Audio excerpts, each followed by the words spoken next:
보니까 한두 차례 거래만 있어도 가격은 출렁였습니다. 세입자들은 급등한 전세 보증금을 빚을 내서 감당하거나 이삿짐을 쌌습니다. 시세에 맞춰서 몇 주씩 올려달라니까 제가 아는 집도 올려달라고 해서 다른 지역으로 이사 갔어요. 우리 집 계약이 1억 6천에 했는데 최고치가 1억 7천까지 불렀거든. 이번 전세 가격이 매매 가격을 앞질렀는데도 매매 거래는 이루어지지 않고 있었고 전세 거래 매물도 찾아보기 힘들었습니다. 안 살려고 그래요. 사질 않으려고 그럽니다. 이게 자꾸 돌아야 하다못해 인테리어 도배장판도 바꾸시고 모두 수리도 하시고 하시는 건데 유동이 없으니까. 예. 전세 보증금을 올려받은 집주인들 역시 기분 좋기만 한 상황은 아니었습니다. 주인들도 사실은 이런 것들이 나중에는 큰 부담이 되리라는 생각을 합니다. 이게 안정이 됐을 때 과연 그 보증금을 빼줄 수 있는 상황이 될까? 빚을 내서 폭등한 전세 가격을 감당하고 있는 세입자, 그걸 지켜보고 있는 집주인, 그들 모두 걱정이 많은 분위기였습니다. 전세값이 미쳤다고 아우성입니다. 앞서 보신 것처럼 전세값이 매매값보다 비싼 아파트가 늘어나고 있습니다. 곳곳에서 세입자들의 한숨이 들립니다. 일부에선 세입자를 유혹하는 위험한 거래까지 등장했습니다. 지금 주택시장에는 무슨 일이 벌어지고 있는 걸까요? 이사한 지 석 달이 넘었는데 아직 짐을 풀지 못하고 있는 박모 씨. 법원의 강제 집행으로 전세로 살던 집에서 갑자기 쫓겨나면서 짐도 제대로 정리하지 못했습니다. 이게 지금 그대로 집행관들이 이렇게 비닐에다 싸서 갖다 처박아둔 거 지금 갖다가 풀지도 못하고 지금 이러고 있는 거예요. 그런데 급하잖아요. 그날을 생각하면 아직도 몸이 떨린다는 박 씨. 가정살림. 아니 아침에 밥 해먹고 그리고 나갔는데 냉장고 음식이니 뭐니 싹 쓸어서 이렇게 처박아 버렸으니까. 외출하셨을 때 입었던 옷 말고 그렇죠. 아무것도 없는 거예요. 아무것도 없는 거예요. 세입자 박 씨에게는 대체 무슨 일이 일어났던 것일까?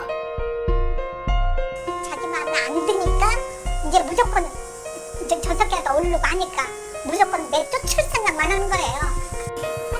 2011년 2월 박 씨는 1년짜리 전세 계약을 했습니다. 그런데 1년이 될 때쯤 집주인은 사전 합의 없이 일방적으로 집을 비워달라고 통보한 뒤 계약 종료일에 새로운 세입자와 함께 이삿짐을 가져왔습니다. 집도 안 보고 다른 사람하고 계약했다 그러면서 계약서까지 나한테 내용 증명으로 붙여왔고 그날에 이제 이삿짐을 또 가져온 거예요. 현행 임대차 보호법은 1년 계약을 했더라도 세입자의 거주권을 2년 동안 보장합니다. 박 씨는 입주 초 집주인과 있었던 갈등과 주변 전세 시세가 오른 것이 이유라고 생각해 법정 싸움을 시작했습니다. 세입자를 마치 종 취급을 하는 거예요. 종. 자기한테 그냥 뭐 무슨 그 고용인이 세입자가 무슨 고용인으로 알아요.